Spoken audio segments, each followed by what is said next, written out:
Good morning, everybody. Thanks for coming along to this session. It's a session that I've been wanting to run for several years now, and I'm hoping that we're going to explore the relationship between the process by which hotels get built and the way in which they are managed and operated. One of the things that's clear is that those hotels which are being built now are presumably intended still to be functioning in 30 years' time, by which point we'll be at 2050, or very nearly. And we know that in that time, our climate is likely to change significantly. So I think it's a really important question about what can be done with new hotels to build more sustainably, but equally important, what can be done to retrofit existing hotels to make them more sustainable in the future.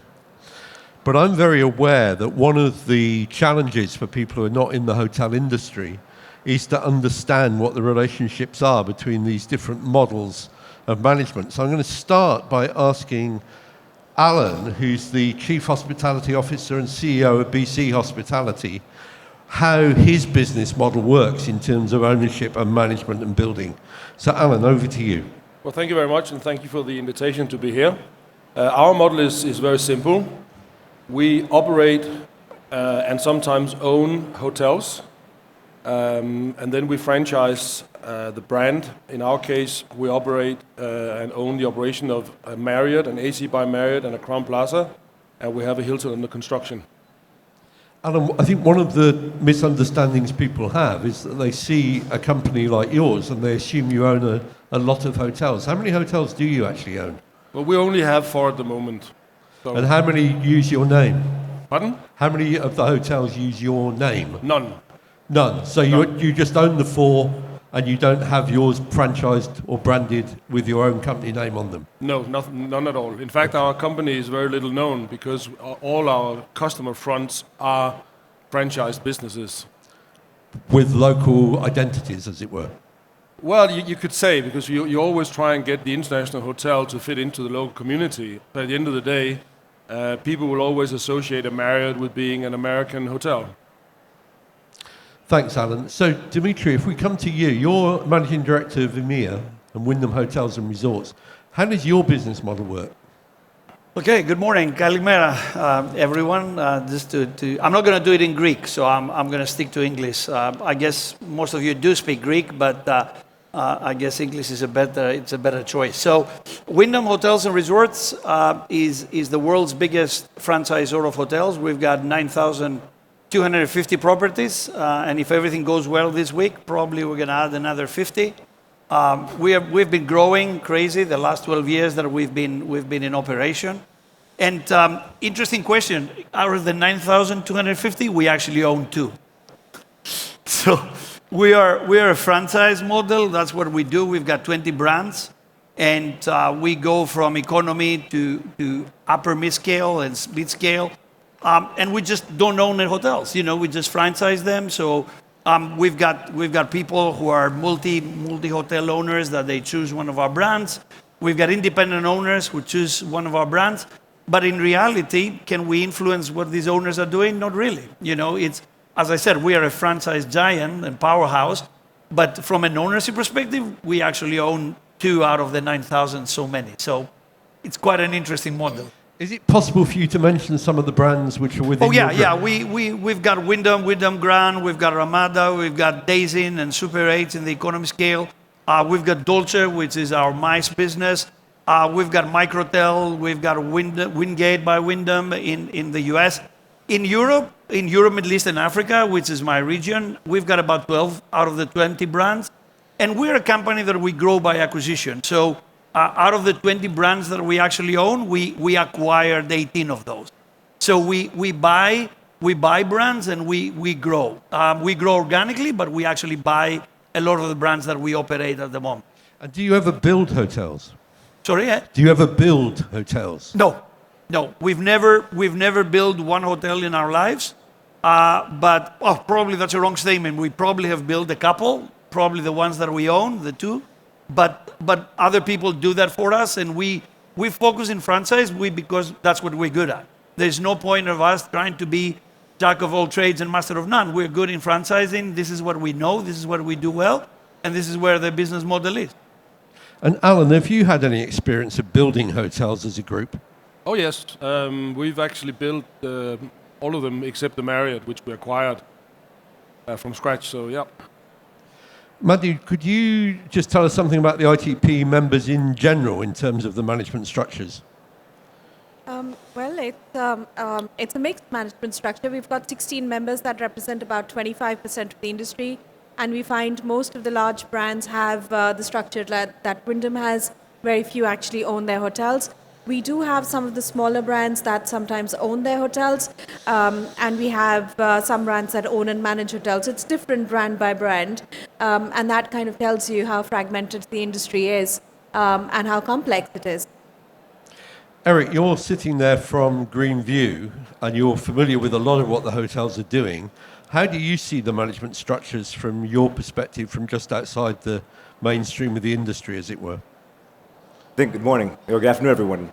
Pleasure to be here.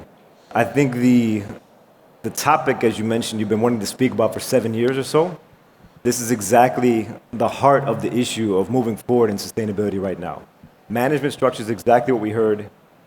Wyndham, we franchise, we manage, we don't own. And what does it take to be a sustainable green hotel? And what is that going to mean in the future? Management structures are not currently equipped to handle what the building, the envelope, the asset needs to achieve in performance and in specifications in order to really meet science-based targets that align with decarbonization, meet with other deeper transition to renewable energy, and to other types of building materials that are going to come out as we look deeper into what the hotel is made of. So I think right now, management structures are, and I can go into a little bit if you'd like about it, sort of where that works. Please do go on, yeah. Yeah. So this is, I've been in sustainability and hospitality since 1997. And it's great to see some familiar faces in the room who also been in this for decades when it was sort of fringe instead of mainstream.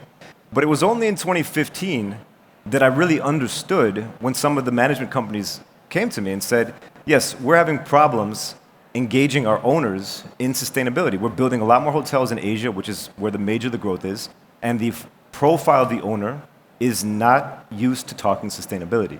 And so we started digging into this, and we could talk a little more about how that sort of happened, but the really deconstructing how does a hotel deal get done? What is a hotel business model? Hotel is real estate.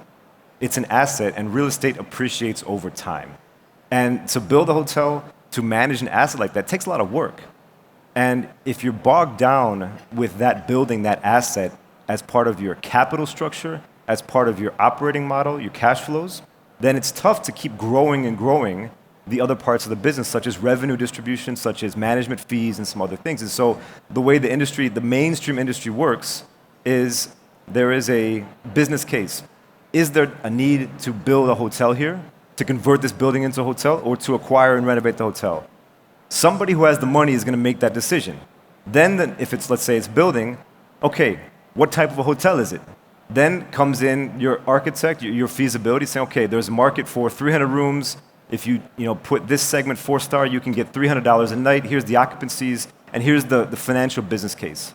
Then comes, well, who should operate the hotel, and what flag should be on the hotel? So that whole process has a lot of different players involved, all of them who may not have the same interests, but the management company a lot of times may actually come in at a later date, and they're in stiff competition with one another because it's whose flag is going to be on. If you're in a 3, 2, 4-star category, you might have 5, 10, 15, 20 different brands that you can pick from, and it's highly competitive because once the management company or the franchise, the brand gets on, if it's franchise, you get your top level fees. If it's managed, you get a top and a bottom. And so there is this structural issue that is not necessarily inherent for sustainability to be talked about throughout it and at the very beginning.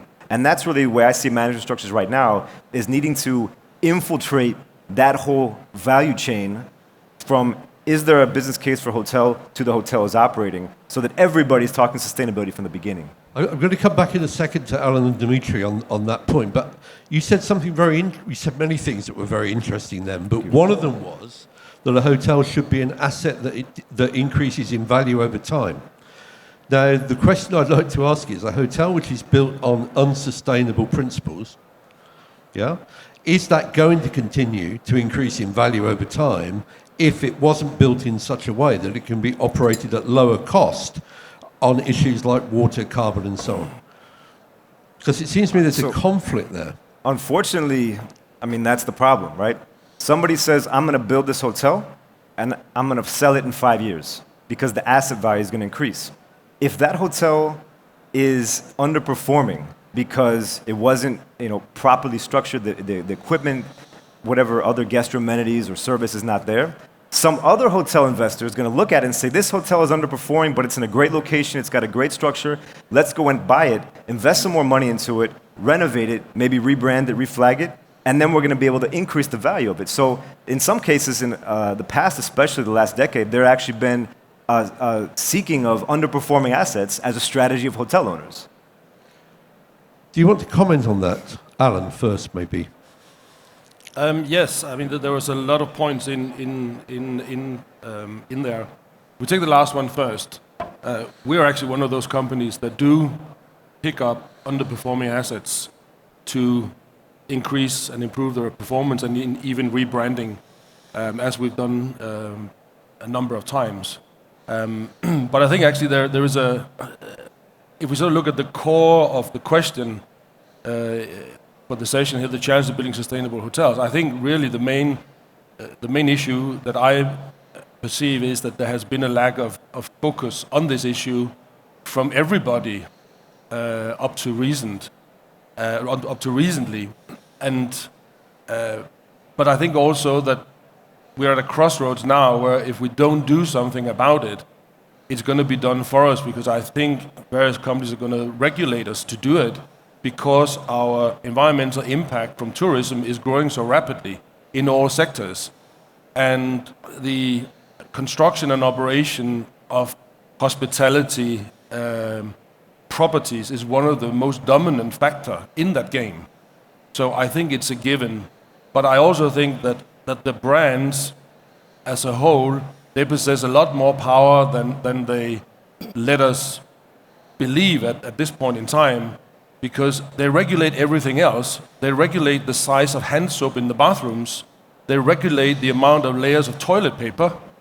But in the brand standards that I have for my hotels, the only regulatory statements I have on environment is how much water that can flow out of the shower, and I must have a 2-button flush toilet system. Everything else is a free playing field. And then, as you quite rightly described, the way that the business cases are built up around the new construction and even conversion of hotels, it's sort of a very mixed landscape of many stakeholders at times, and therefore there can be, and there very often is, a reason to not build sustainably, because it quite often is more expensive. And in my experience of building also sustainable hotels, in fact, some of the investments you have to make to be decisively sustainable, they don't pay off very easily. I have what's still the largest building integrated solar, facade integrated solar cell panel park. It's a difficult word to say, at the Crown Plaza in Copenhagen. And that has when it was acquired 10 years ago, the cost of panels at the time were they would pay back over more than 20 years. Now, no sane investor is going to go for such an investment unless it has a higher purpose. It did on this occasion. But I will come to you in a minute, Dimitri, but can I just take you up on that question, or take up that question?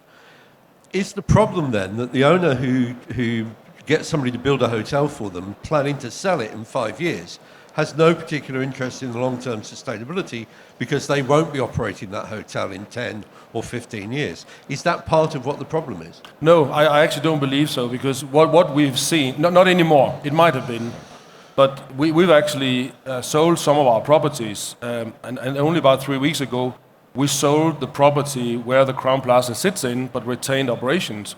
And we saw that we got a higher premium on that property compared to comparable property transactions in the Copenhagen market in the last years.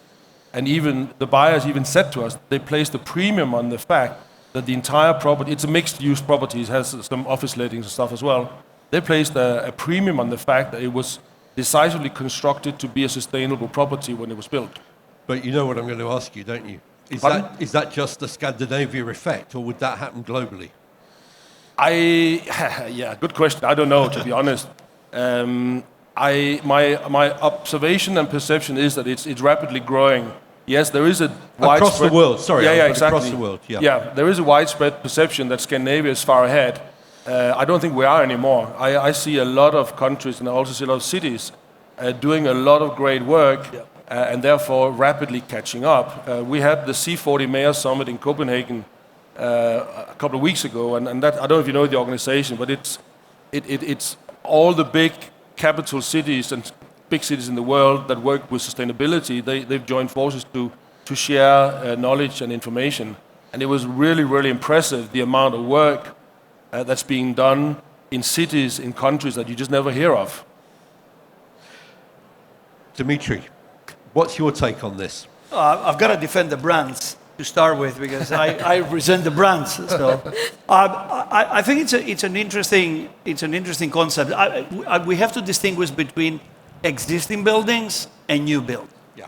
Because if you are in the center of Paris and this building has been sitting there for 300 years, and if you are in the case of Athens, it's been 5,000 years, probably like the Acropolis. You have to be careful. How do you distinguish between new build and existing build? So that's important. Let's do that. Yeah, I think it is important because if you want to convert a building that has been there for 300 years, it's far more difficult, to be fair, than building something completely brand new. So that's one thing. The brands and the toilet paper. We do have a lot of spec. When somebody comes to our brand, we tell them the color of the the wallpaper, and this is what we want. But one thing that I've noticed every single brand does, we have a duty of care. And this is what brands are now changing their focus. And the duty of care used to be the shareholders. It's still the shareholders. It's still the stakeholders, the shareholders. But it's a duty of care to the planet as well. I've got two girls. They are 22 and 20. They teach me so much every time we go on holidays about sustainability and what I should be doing with that title of mine to actually help the planet survive after I'm long gone. And I think the brands is exactly the same. There's more statements out of the brands coming about sustainability. Now, sustainability is becoming part of our global goals.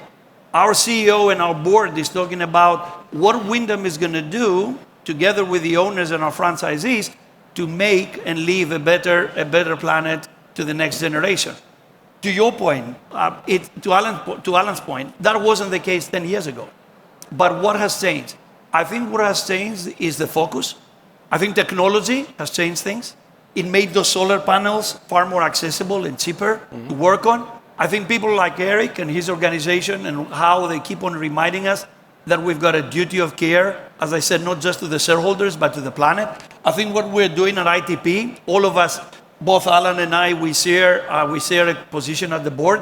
Why? Because we realized that doing it on our own won't actually make a difference. Changing the plastic straws is not going to save the planet. It needs far more work. It needs everybody. It needs the public sector. It needs the private sector. It needs people to start talking about it. 5 years ago, such a panel would only have 3 participants. Actually, it wouldn't be a panel at all. There would be no panel. They wouldn't talk about it. There would no panel. So why are we all here? Because we all realized that this is something, not just as companies, but as individuals, that we have the duty of care to our shareholders and our own families and the people around us to live a better planet. That's what it's all about. Madhu, can I come back to you? Have you just identified for me 2 really wonderful speakers who recognise the duty to care? Or is this across the whole organisation of ITP? No, I think it is across the whole organization of ITP. And if you listen to any of our members or board members, they will be as wonderful speakers and representatives of the work we want the industry to do. Of course, different companies are at different stages of the journey, and that's part of the role of ITP, to look at how we get everyone moving in the same direction and as quickly as possible. Where there are examples of good practice that we can cross-pollinate across the membership, we try and do that. And the overall objective is to take the rest of the industry along with us. So brands that are not members, individual hotels that work on an isolated basis, we as a membership, with support from the industry that knows what the issues are and what the solutions could be, we create the tools and resources that we make available free of charge for the rest of the industry. And as part of the debate on building sustainable hotels, what we're trying to do is A, create awareness, but B, get other stakeholders like owners and investors around the table to help them understand what some of the barriers are and what some of the perceptions are, rightly or wrongly, that we are here to change by developing a business case which really addresses each one of them. Madhu, that's very nicely brought me on to the next question I wanted to ask, which is when you have those conversations with the owners and the developers and the builders, are those conversations becoming easier? Are they recognizing the imperative, or is it still a bit of a battle? It's still a very new area of work for ITP, but what we're finding is that there's an increasing focus from owners and investors on looking at ESG and sustainability criteria, because they realize it is a matter of time before these things become very important for their businesses.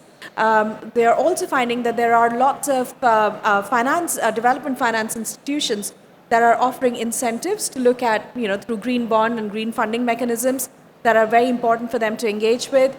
They're finding increasingly there are trends that the governments have which impact the business very much around sanctions or penalties around buildings, new regulations coming in, and also incentives if you're operating green buildings. So that whole conversation is changing from being a purely ethical conversation, this is the right thing to do, to this is a commercial imperative for us. So, Alan, as what Madhu has just said, does that resonate with your experience of talking with owners? Absolutely. And I'd like to add that we see compelling evidence in data that Dimitris' daughters are not the only ones.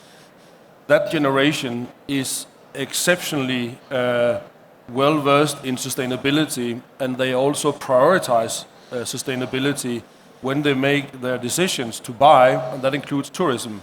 When we started our company 12 years ago and opened the Crowne Plaza 10 years ago, which at the time was one of the most sustainable hotels in Europe, at least, we saw that the customer at large didn't really care.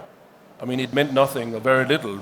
And it has grown in the decision parameters in the last 10 years from being outside top 10 to that it's now inside top 3 or top 5 with almost all companies that we deal with. But those where it hasn't really made a difference up to now has been in the private buyer, so the B2C segment. And I'm convinced that's coming now with the new generations.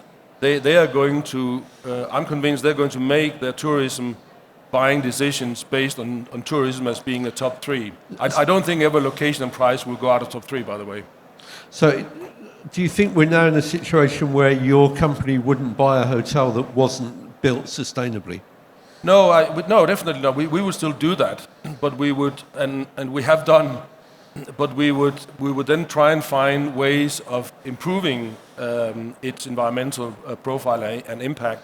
And I agree with Dimitris that yes, you of course have to distinguish between conversion and new build, and also how old the conversion is. But back to my main thought about where the brand and the owners play in, the brands I think also need to renovate their demands for standards, because they can influence it in there. I'll give you a very quick and dirty example. All the brands we deal with, they have a temperature set point for the air condition that has to be 23 degrees at maximum at any point of the year. Now that's sensible because our guest expects it. But when you get north of Hamburg, we don't have that many days a year where the temperature is above 30 degrees outside. In Copenhagen, it's somewhere between 6 and 12, depending on how lucky we are. But we have to design the entire air conditioning infrastructure and system to cope with those days. And even when you don't run at capacity the rest of the time, it is a more energy consuming facility because you have to deal with the 6 or 12 days where it just happens to be a little bit more sunny than everything else. And that's not smart. Dimitri, are you recognizing this as well? Are you agreeing with what Alan's saying? Yeah, I mean, for me, it's education. I think education is absolutely key. You know what? The fact that you've got a green card on your bathroom and you say, you know what, if you want to use this tomorrow, I'll just put it there. and you leave your towel on the rail, and then the housekeeper takes it and washes it, no matter what. It's disastrous when that happens. So we can talk about sustainability, we can talk about all that stuff, but if you don't educate, you educate the authorities, you educate the banks, the shareholders, you educate your own stuff. When you put a green card there and says, I don't want you to change my seat, you actually don't. Most housekeepers, unfortunately, they actually do, because that's what they've been trained. So education for me, it's absolutely key. I think it's not an event, I think it's a process. It's not going to happen tomorrow. And I know that, guys like Eric, they do an amazing job, and we do work a lot with ITP, but it's not going to change tomorrow. It will take years, it will take decades until we all understand how this market is going to evolve and why is it important not for us as a business, but for the planet itself. Look at electric cars. Look at what is happening out there with Tesla and the batteries. It will take time. It won't happen tomorrow. But the good news is, A, we talk about it. B, we are actually telling our staff about it. We've made it part of our corporate mission and goals and culture. And at the same time, we as individuals, we're actually now going to meetings with developers and owners, and we actually bring it up as a matter of discussion. 5 years ago, it wouldn't even be on the table. It wouldn't be even discussed. Now, why we're discussing it? Because our own shareholders are telling us, you need to be mindful about sustainability, because at the end of the day, it actually serves us long term. So it's a business, it has become a business. It's become a business It has issue. not about the ethical part, but it has become a business priority as well. And last but not least, we need to make sure that we define, when we talk about sustainability, what exactly we're talking about. As I said earlier, it's not just about the plastic straws or the little bottles in the bathrooms. It's far wider than that. And that's what we're trying to do with at ITP. What exactly sustainability means. Because if you ask 10 people in the room, they're probably going to give you a bit of a different answer. Oh, for me, it's about the plastic straws. The other guy, oh no, it's the plastic bottles in the bathroom. Oh, it's about the towels. Or it's about your food waste. Talking about my daughter, my eldest daughter just moved in London with me. And in 1 week, I realized that I was recycling for 30 years wrongly. She actually taught me what is recycled and what isn't. I was throwing everything that was, boxes or stuff in a recycler. She says, no, this is not recyclable. So suddenly at the age of 55, I learned how to recycle. And it took a 20-year-old to teach me. I think education is absolutely critical in the way we look at things in the And future. younger people educating older people. Absolutely. Seems to be That's fundamental to this. yeah, and it's not that I don't care. It's not that I didn't mind in the past. It's just because we all need to be educated. We all need to learn one way or another what that means. Eric, thank you. Eric, can I come back to you for a view perhaps from outside of the ITP family? How much of this is happening outside of ITP? More and more, I think you mentioned it, it's a wave that's going on right now. Everybody is talking about sustainability. I mean, we're getting more and more requests every single day from somebody wanting to talk. And so ITP has been at the forefront. They've been leading it. They've been having a lot of these discussions. But there's a lot of hotel companies now, a lot of smaller hotel companies growing, a lot of owners, and everybody is interested. And we're seeing it across the world. It really is a big momentum right now. You really think it's fundamentally changed in the last 5 years? I think so. Obviously, we still got a long way to go. As he mentioned, it's a process, and we need to change a lot of things systemically. But it's definitely there. We just need to accelerate it. What proportion of the hotels being built today are going to have to be retrofitted? 100%. Regardless, a hotel today in 10 years, there's going to be some new technology that's going to need.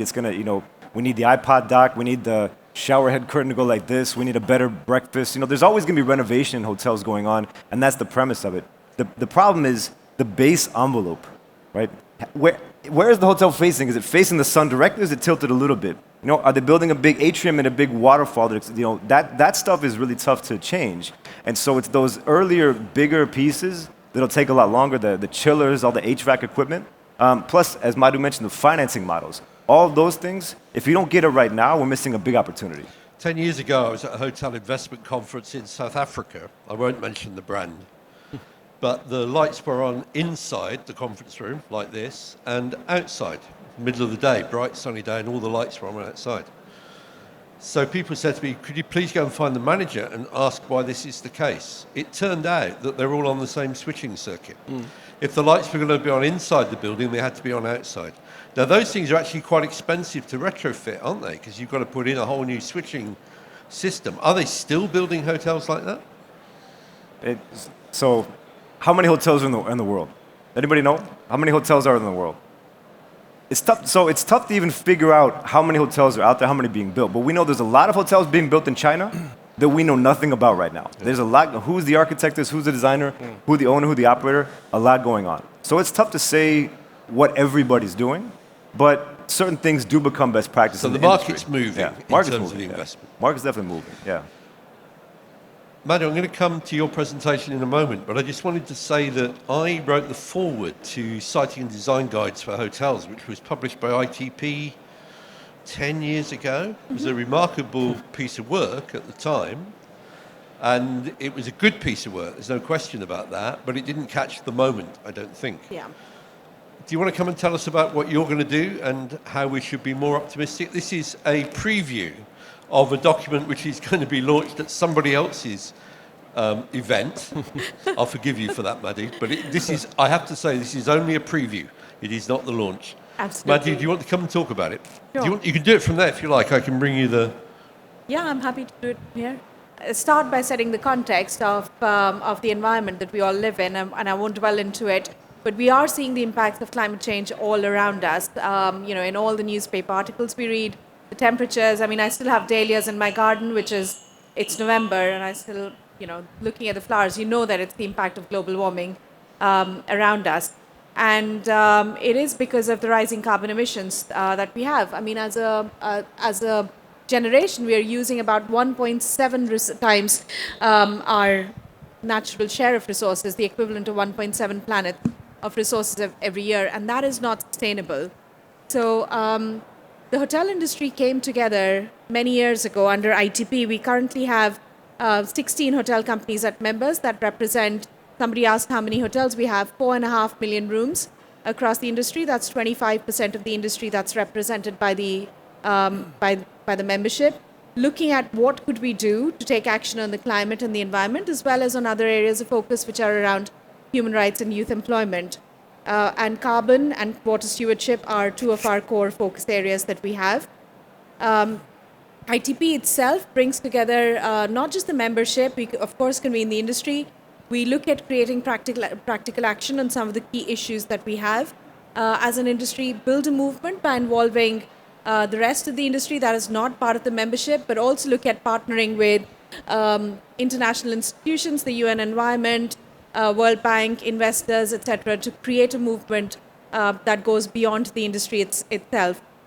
So one of the issues that we're dealing with, which Harold has touched upon, is how does the industry look at reducing emissions and embrace science-based targets, which touches a number of the UN SDGs that we have, and looking at what does that mean in terms of carbon efficiency in the hotel industry. How do you go about reducing the emissions? And one of the studies that we did several years ago looked at improving efficiency of energy usage, looked at electrification and the use of renewable energy as being the key areas of impact that we would have. And that was done from the point of view of what is it that hotel brands could do. Increasingly in the conversations that we've had with our members, what we've realized is that the brands can only do so much after a building has been built. But actually, if you look at actions that you need to take from the design stage to the retrofit stage becomes very important, which is what we've been talking about. To give you a scale of what this could mean, at the moment the industry has 4.5 million rooms. The industry has grown by 20% over the last decade, and there's currently 2 million rooms that are being developed. So the industry is set to grow by 50%. And to meet the agreements of the Paris Climate Agreement, we need to, as an industry, reduce greenhouse gas emissions by 90% per room in the industry by 2050. That's like, a phenomenal amount. And unless we are conscious of everything from the design stage to the whole user journey, we are not going to be able to do it. So, growth won't be sustainable for us. And that's why we feel at ITP engaging across the value chain is very important, from investors to owners to consumers to brands to franchisees. Everyone is part of the value chain, and everyone needs to have the will to be able to act on this, or we are not going to achieve the change. So the publication that Harold mentioned, we're working on, is a business case which we've collaborated with IFC. We published a report 10 years ago, which Harold referred to, which clearly was way ahead of its time for the dialogue to start. And we are looking at relaunching that publication, redoing it, looking at it from the commercial imperative that organizations have. So over the last summer, 6 months, my team has worked very closely with IFC, which, as you know, is a part of the World Bank, to conduct research from different perspectives on the regulatory issues, on the customer B2B as well as B2C issues. And what we've learned is 54% of American companies are now looking at sustainable criteria as part of their RFPs and contracting of hotels, which is a great sign and a very strong sign of which way the industry is headed. And if people aren't looking at sustainability, they're not going to get the contracts. You're seeing it coming across in other parts of issues that face the industry, not just in the environmental sustainability agenda. Today I read the Liverpool Football Club has refused to stay in a hotel in Qatar because of human rights issues that the hotel could potentially have. So you are seeing very high profile decisions being made where criteria are not being met, whether it's for environmental sustainability or social sustainability. What we've also tried to do through the business case is really map the landscape of what's happening in the financing space. And IFC itself has financed $5.4 billion in green investments. And that's a trend we are seeing across the investment landscape and in the value of the green bond market.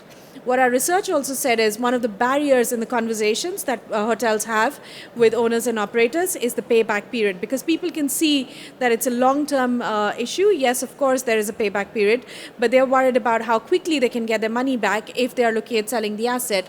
And what we learned was for a number of investments or a number of areas of interventions that need to be made, the payback period can be, in some cases, a week, and in some cases a year, especially when you're looking at new builds. And in the case of retrofits, it could be anything from 1 to 10 years. So the sooner you look at green building design as part of your construction of hotels, the quicker your payback period, which is why it's important for owners and investors to come on the conversation. So what are some of the impacts that this could have? Well, the numbers tell you itself. If all new hotels that are built in the next 10 years integrate some very simple sustainability criteria in their design and in the operation stage, we would save enough CO2 emissions to be the equivalent of keeping 9 million cars off the road. Imagine that, 9 million cars off the road every year, the equivalent of the energy used by 5 million homes in a year.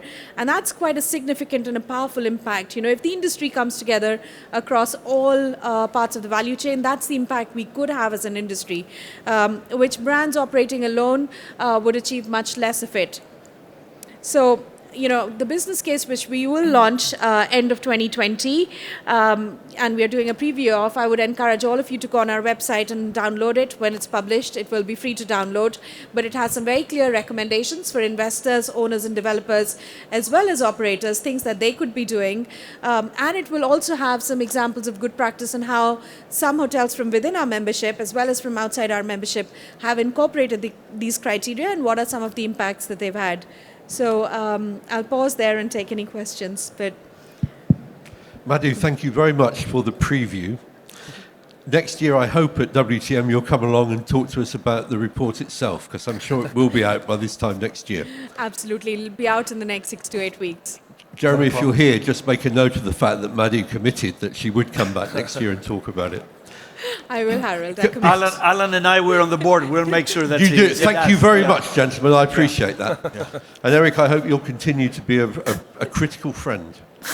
Always, of course. Always. Yeah. Eric has actually reviewed the publication, so he's very much a part any of. good?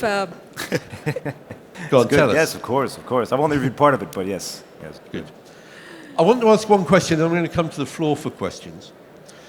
How realistic is it, do you think, to retrofit hotels?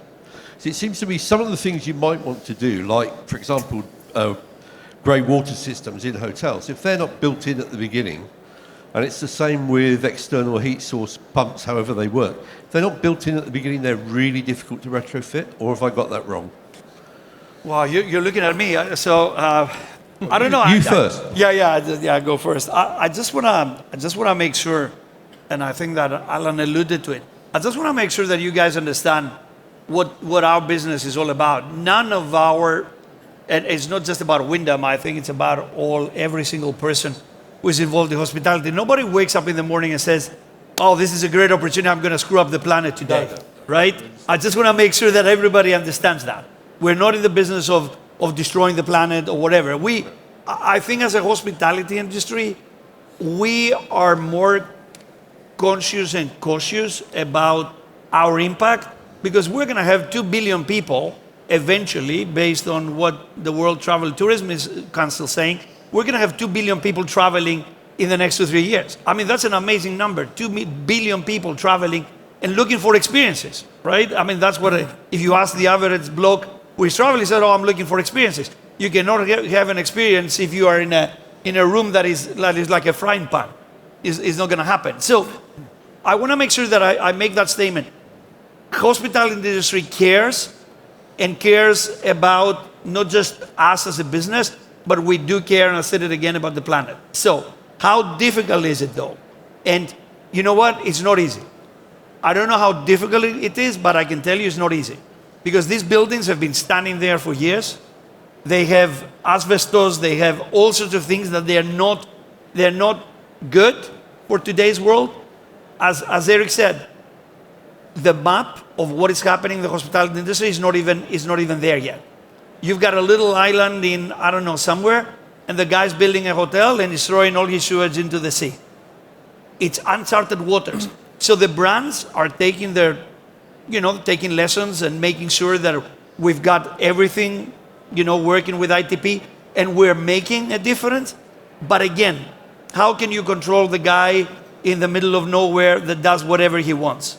So ignorance, arrogance, lack of education, people who are in for a quick buck but not long term, you're always going to have those guys in any industry. Yeah. So what we're doing is just trying to make it a bit better. Okay.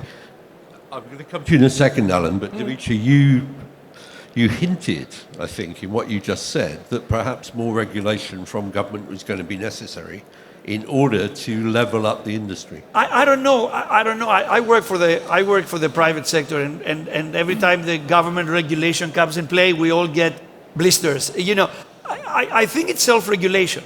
I think, first of all, it's about self-regulation. Each one of us, every single day, we have as much impact as a guy who goes into a hotel room.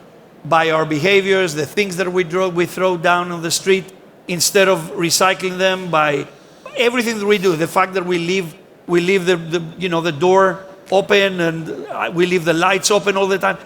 I don't think it's about regulation. I think it's about self-regulation to start with, what each one of us is doing. Then it's about education. I said it again, I believe in education. It's about a constant enforcement of laws, because there's no point of having a law if you don't enforce the law. So enforcement of laws is absolutely critical. And you've got countries like China, 1.3 billion people. You've got countries like India, 1.2 billion people. It's a massive world out there. You cannot control and regulate everybody. It's about education. It's about the big brands coming in and helping. It's about the independent owners. It's about everybody coming together. And to be fair, that's what we're trying to do with ITP. It's about us letting the world know that we do care and we're doing something about it. Now, what kind of effect it's going to have? You know what? I hope I'm going to live long enough to experience it and see it. I hope it's going to have a big effect. But Alan, what's your take on this? Which part of it? on how we best get the industry as a whole to move. I mean, I accept what Dimitri's saying, but ITP were the best one in the world. From your own figures, it looked like 25% of the hotels in the world. That still leaves 75%, and some hotels are still being built pumping out sewage into the sea. We all know that's happening. So, Alan, in a way, what in your view would be the best way? Then I'll come to you, Eric, and then we'll come to the floor. But Alan. Well, I'm not a believer in public regulation because it's sort of a punitive measure that is brought in to punish if you don't do right. I think industry has to develop it inside out, and that is what we're trying. That's what we're trying to do in ITP with the members that are there, which is quite a dominant force, and that is to find solutions and to bring them into play. But I'm also a firm believer in that the customer and the guest, they walk with their feet. So if we don't provide sustainable solutions in the future, I think they're going to walk to the competitor that does. Because next-gen traveler, as we talked about earlier, they are going to demand it. It's not going to be an optional extra. It is going to be as simple as hot water and Wi-Fi is today. I mean, 15 years ago, Wi-Fi was not a required service in a hotel. Now it's a necessary must. And I think having taken sustainability seriously as a hotel or a transport or whatever you are in tourism, I think it's just going to be necessary. Eric, a quick comment from you, and then we will go to the floor. I just want to reiterate, I think in the sustainability world, we've tended to get bogged down in the technical specifications, the technical criteria. I mean, we love it in sustainability, right? We're technical people, but the one message that has been said over and over is the process. And if we can think about sustainability as a process, because why were not more hotels more sustainable? What is a green hotel? What is a sustainable hotel? The way that was configured in people's heads was, is it certified, yes or no? That was it. And so if you look at a certification, whether it's a building asset one or it's a hotel process one, there's a list of 100 plus criteria. And someone looks at that list and says, man, that's a lot. So they would think, okay, either yes or no, but it's not a yes or no. You have to look at it and say, what is possible to do? Sometimes there might be a few things on the list that I can't do, but that shouldn't stop you from pursuing other things, right? And so also now we're getting more into the content of visibility of plastic and waste, but the process is important.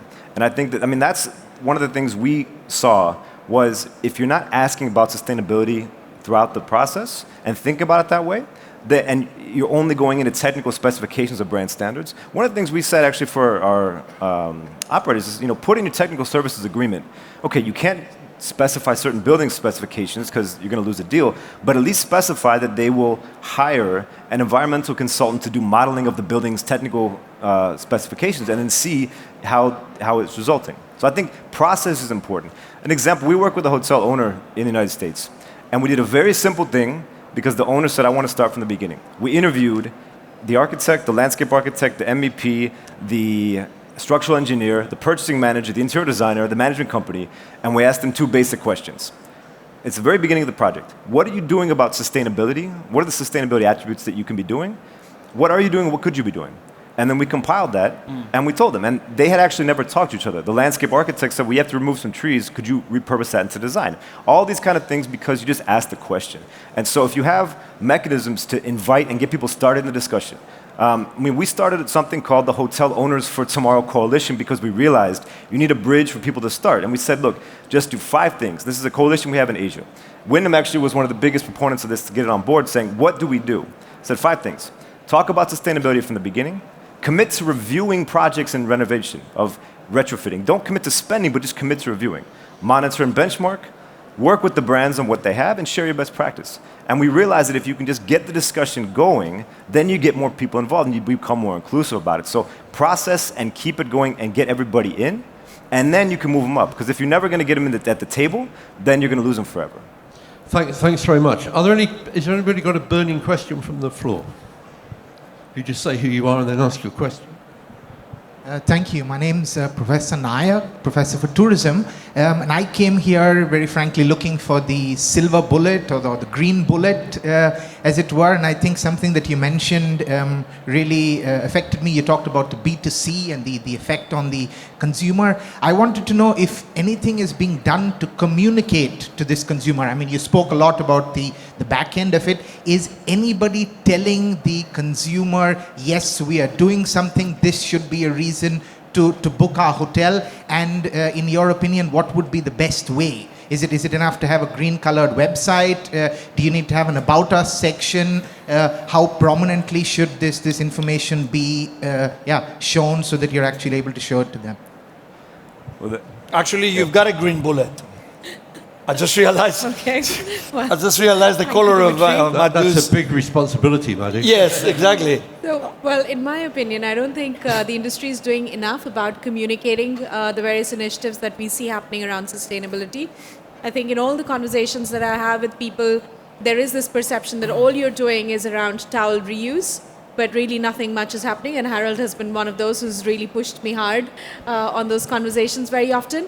What we see is the industry is actually doing a lot of work in the background. And I say to all my members, you do need to communicate. You do need to speak about, all the stuff you do with rainwater harvesting, greywater reuse, recycling, reusing of cleaning materials, the staff trainings, and actually make that into a consumer campaign so people can see, because it will incentivize the end user to to be more sustainable when they're traveling, but also that will help them make decisions about where they stay. So I think that's an area where the industry can certainly do more, but I'll leave it to the brands to talk about initiatives. I think from a brand perspective, one of the reasons that we actually joined ITP and we're very active is because we realized that just our voice wasn't enough.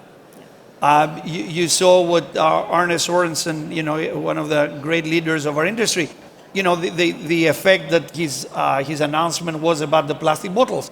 The industry is actually shouting about it, but we realized that under a unified body, which doesn't have any profit attached to it, and it's a platform for us to go out to the world and tell them what we're actually doing, makes more sense. We do our individual stuff as brands, but under ITP, I think we are far more united.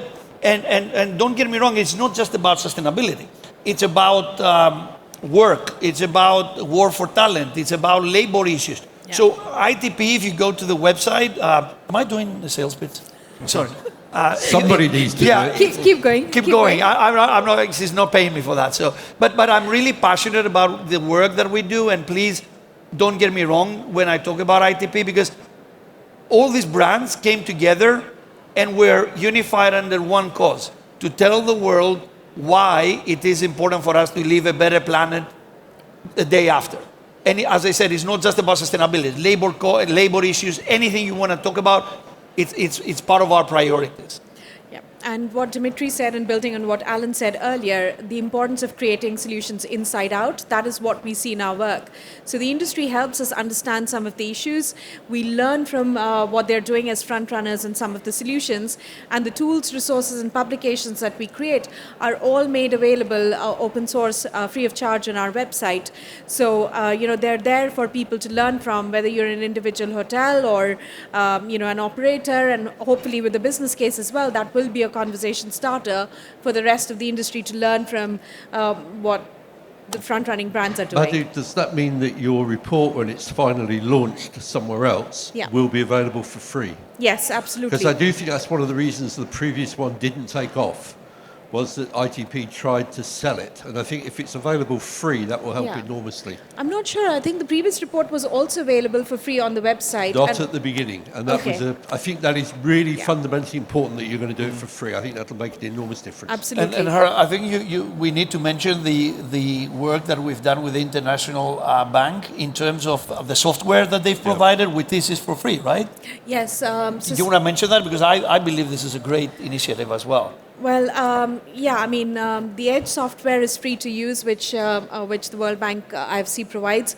So hotels can use that to measure performance and return on investment on the investments they're making. But not just that, one of the recommendations of the report is to measure your water and energy usage. And we've got tools that we've created over the years to measure your energy footprint in hotels, as well as water footprint, that links in with the Cornell Hotel Sustainability Index that Eric manages. And they're available for free on our website, and that will help you not just measure your usage, but also benchmark against similar hotels in your area, so you can see where the rooms for improvement are, and they're all available for free on the website. By the way, I knew this was going to happen. We've actually run out of time. But I wanted to just make three points. Then Eric, you're frowning, so I'm going to let you have the last word. 3 things. 1, in here tonight at 5 o'clock, there's a reception for YCI to celebrate its work with its Youth Career Initiative.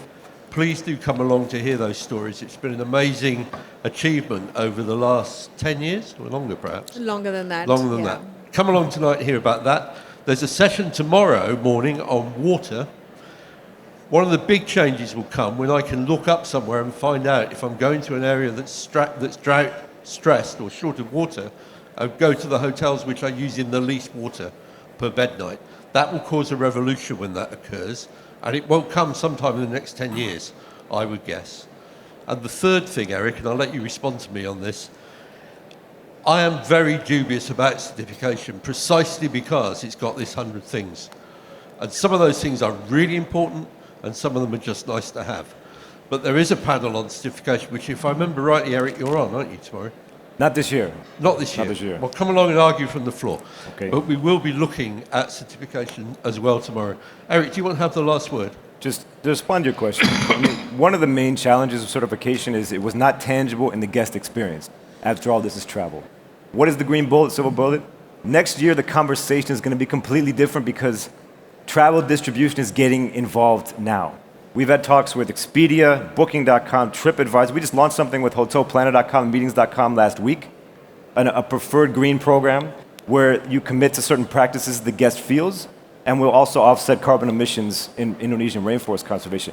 All the travel distribution is finally getting involved. They realize it's based on the experience for the guest. It's going to dictate where the conversation goes. And I think it's important because that conversation, though it's tangible, needs to involve the biggest problem, which is renewable energy and decarbonization, because that needs to fit into the puzzle. And so I think that's the piece of it that will, I think, be, for better for worse, the game changer next year is distribution is finally getting involved in what is a sustainable hotel. Let's hope that does make the difference. Alan, is there anything you'd like to say finally to wrap up?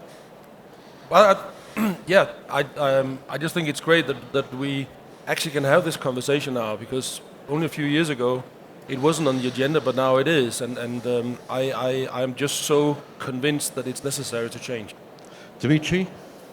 Personally, I'm very optimistic and very excited. I see more people being passionate back in my board and in my business about this than ever before. That gives me the hope that things will change because people change. And that for me is the biggest and most important message. People change, and that's why things will change. I'm sorry thank you very much. I'm sorry that we run out of time, but we have. I hope Maddie will be able to return to this subject next year. I've been trying for 10 years to get this discussed at WTM, so I'd like to say a really big thank you to all 4 of you for enabling this discussion finally to take place. Thank you very much. And if you would thank the panel, I'd be grateful. Thanks very much. Hey, thank you.